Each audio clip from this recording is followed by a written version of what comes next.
Hello, my name is Michael Martin, and I am a doctoral student at Walden University. And this video presentation is regarding an journal article that I wrote titled Employee Retention and Accounting After the Great Resignation. The Great Resignation fundamentally reshaped the modern workplace, but nowhere has the impact been felt more intensely than in public accounting. High turnover, burnout, and a growing disinterest in the profession have forced firms to confront a difficult question. Why do employees leave? And why do they stay?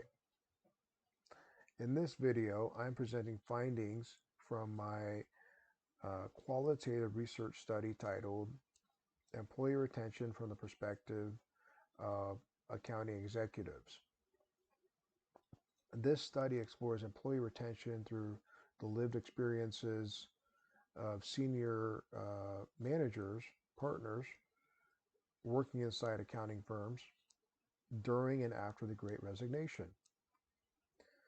Rather than focusing only on employee surveys, this research examines retention from the leadership side, where strategic decisions are actually made. Research context involved the fact that employee retention has been a critical strategic issue for accounting firms um, uh, for as long as I can remember, at least 20 years. Um, Turnover costs can reach 90 to 200% of an employee's annual salary. Once recruitment, onboarding, lost productivity, and relational damage are considered. During the Great Resignation, quit rates reached historic highs. Employees began prioritizing flexibility, well being, and meaningful work over traditional job security.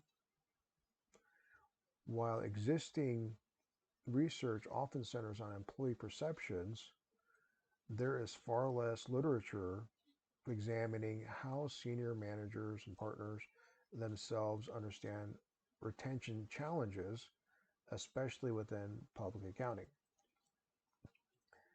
Therefore, this study was designed to address that gap.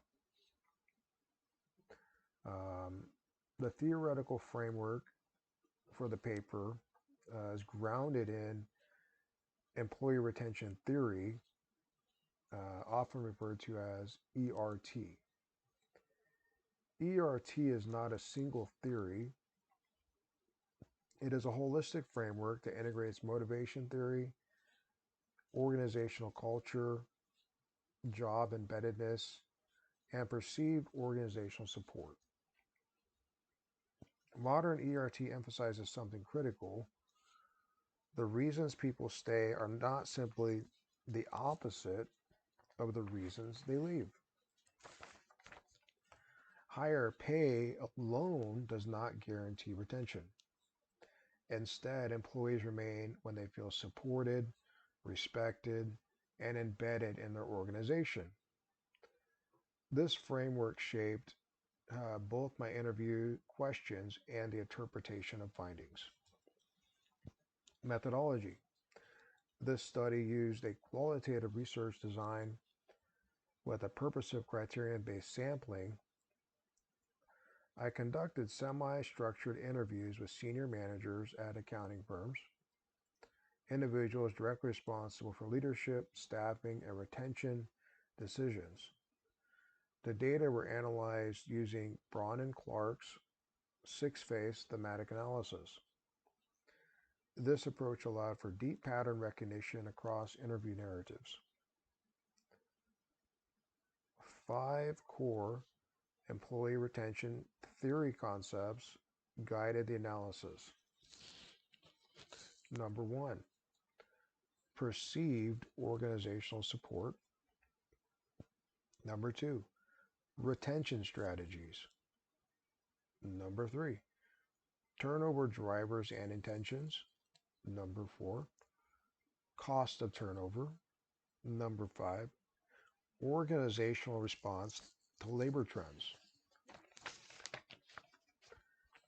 Um, the first finding on perceived organizational support included that retention is experienced as relational, not procedural. Managers consistently emphasize listening as a cornerstone of organizational support. Employees stayed when they felt heard, not managed like machines.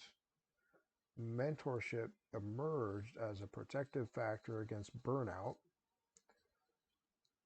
Leaders describe mentoring not as performance evaluation, but as relational buffering, helping employees process stress without fear. Flexibility was another critical signal of support, not as a perk, but as demonstration of respect for employees' lives outside billable hours. Even simple recognition, a sincere acknowledgement, was repeatedly cited as a retention anchor. Finding two, retention strategies. Effective retention strategies were intentional and individualized, not as a one size fit all. Leaders emphasize mentorship and regular one on one check ins. They emphasize autonomy over micromanagement. They emphasize flexible scheduling outside peak seasons. And they emphasize cultural practices that build genuine human connection. Retention was not framed as a policy, it was framed as ongoing leadership work. Finding three, turnover drivers. Despite strong retention efforts, turnover remains a structural challenge in public accounting. Three major drivers stood out. First, burnout from long hours and cyclical workload peaks. Second, generational shifts, with younger professionals rejecting rigid career ladders. And third, competition from alternative work models, including gig work and remote opportunities. Leaders noted that exit decisions rarely happen overnight. They emerge through disengagement, missed deadlines, emotional withdrawal, and silence. Early detection mattered. Finding four, cost of turnover. Turnover costs extended far beyond financial metrics. Leaders describe cultural destabilization, loss of institutional knowledge, restraint on remaining staff, and client relationship disruption. One participant used a striking metaphor. A plow horse burns out much faster than a show horse. Turnover created feedback loops, more stress, more burnout, and more exits. Finding number five, organizational response to labor trends. The Great Resignation was not an anomaly. They exposed long-standing tensions within the profession. Leaders acknowledged declining interest in accounting programs, the profession's reputation problem, and a competition from flexible gig models. In response, firms are rebranding accounting careers, engaging universities earlier, and rethinking flexibility and career design. Retention now extends beyond internal policy. It's about shaping the future of the profession. In conclusion, this study demonstrates that employee retention in accounting is not driven by isolated incentives. It is sustained through relational leadership, organizational trust, cultural adaptability, and strategic awareness of labor trends. For accounting leaders, retention is no longer optional, it is a strategic imperative.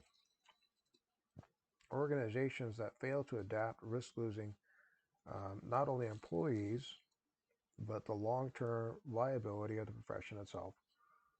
Thank you for watching.